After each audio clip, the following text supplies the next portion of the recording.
Salom do'stlar, sizlar bilan bugun Nasiba Sevgining ESL kitobining Advanced Passage'dan ikkinchi darsni ko'ra boshlaymiz. The History of Wine, Vino tarixi, sharob tarixi,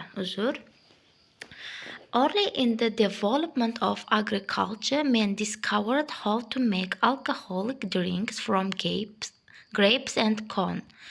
Demak, qishloq xo'jaligining dastlabki rivojlanishidayoq insoniyat uzumlardan va makkajo'xorilardan spirtli ichimliklar qanday tayyorlashni kashf qilishdi. Bu yerda men so'zi butun insoniyat degan ma'noda kelyapti, faqat erkaklar emas. The ancient Egyptians drank both wine and beer, and the Greeks carried on a lively trade on wine through the Mediterranean. Demak, qadimgi Misrliklar ham sharoblarni, ham vinolarni ichishgan va Yunonlar esa butun O'rta Yer dengizi bo'ylab vinoda demak nima judayam yaxshi savdo qilishgan. Misrliklar ichishibdi, Yunonlar sotishar ekan. Grape wines are all of single species, although there are hundreds of varieties adapted to different soils and climates. Demak, bu uzumlar hammasi bir dona turga kiradi. Garchi bu yerda turli xil tuproq yoki iqlimga moslashtirilgan turlari 100 dan ortiq bo'lishiga qaramay. Wine is the fermented juice of fresh grapes. Demak, sharob demak toza uzumning, fresh uzumning sharbatini ya'ni spirt aralashtirilgan holati, fermentlangan holati hisoblanadi. The juice of the wine grape contains sugar and growths of yeast form on the outside of the grape skins. Demak, vino sharob tayyorlanadigan uzumning sharbati shakardan tashkil topadi, konten tashkil topmog'i va uzum po'stlog'ining tashqarisiga, ya'ni uzum po'stlog'ining tashqi tomoniga yeast bu dro'ja, xamir turish yoki achitqi o'stirilarkan. Demak, o'zi shakardan tashkil toparkan, uning po'stlog'ini ustida bo'lsa achitqi o'stiriladi. Achitqi o'sadi. The wine making, the grapes are crushed in a wine press and the yeast converts the sugar to alcohol when there is no air present by a process called fermentation. Xo'p, demak, vino tayyorlashda sharob sharob pressida eziladi, sharob maydalagichida eziladi va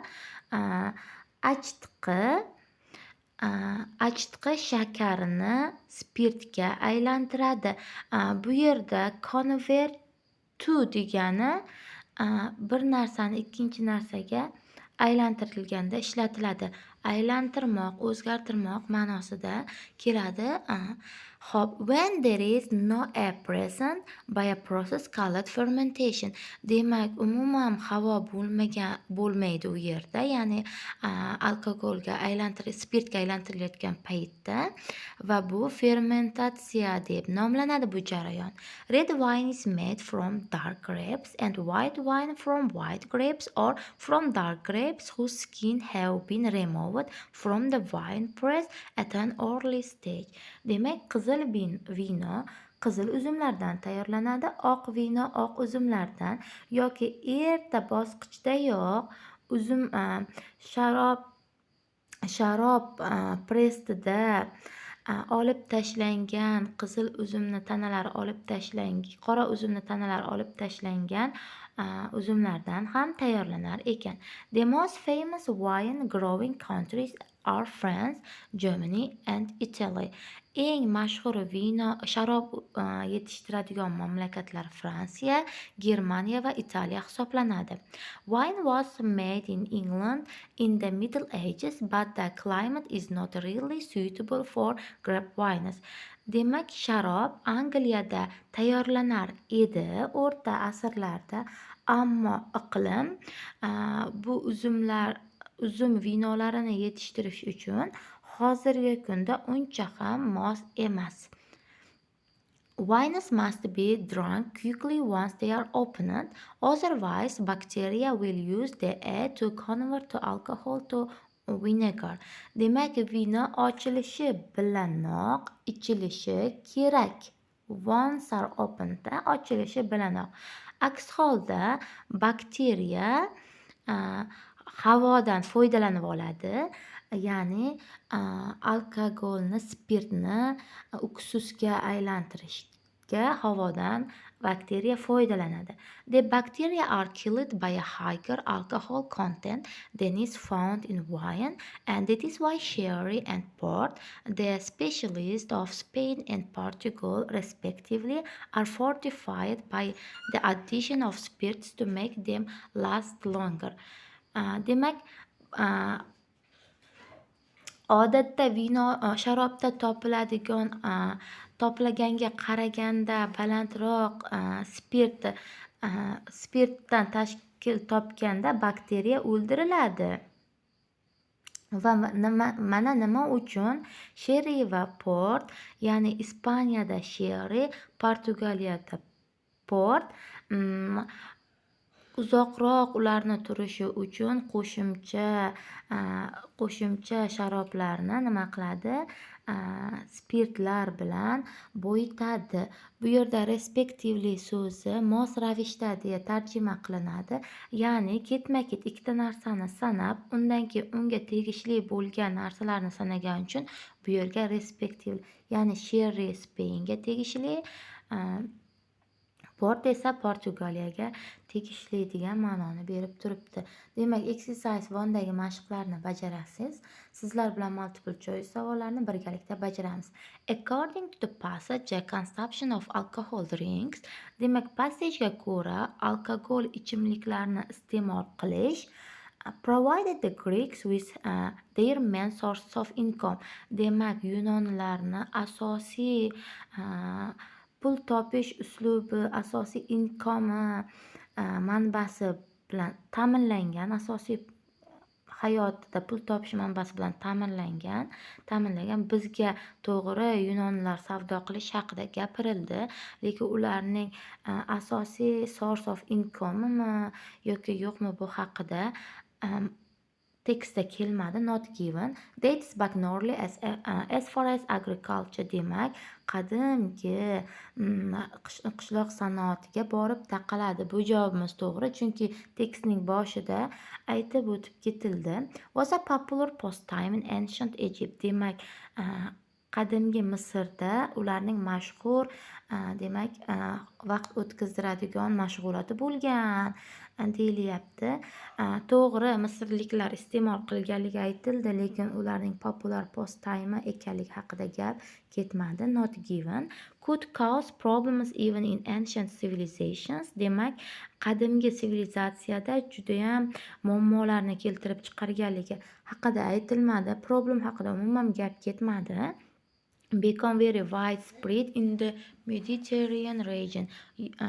Demak, O'rta Yer dengizida judayam keng tarqalishni boshladi. To'g'ri, O'rta Yer dengizi bo'ylab Yunonlar savdo qilganligi aytildi, lekin bu keng tarqalganmi, yo'qmi bu haqida gap ketmadi. To'g'ri javob demak B. We can infer from the passage that the skin of dark apes. Demak, biz passagedan xulosa qilamizki, qora uzumning po'stlog'i make white wine taste bad. Demak, oq uzumning ta'mini yomon qiladi.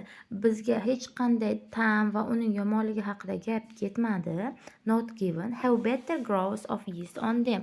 Uni ustida judayam yaxshi o'sadi achitqi deyapti. Yo'q, achitqi to'g'ri, po'stloqlarga qo'yilishi haqida aytildi, lekin aynan po'stlog'iga bog'liqligi haqida gap ketmadi. Ko'proq shakar bo'lganligi uchun deb gapirib ketildi. Are the most important factor in fermentation, demak, ya'ni uni fermentlash paytida judayam muhim faktor hisoblanishi haqida aytilmadi. Hech narsani the most important deb ko'rsatilmadi tekst bo'yicha.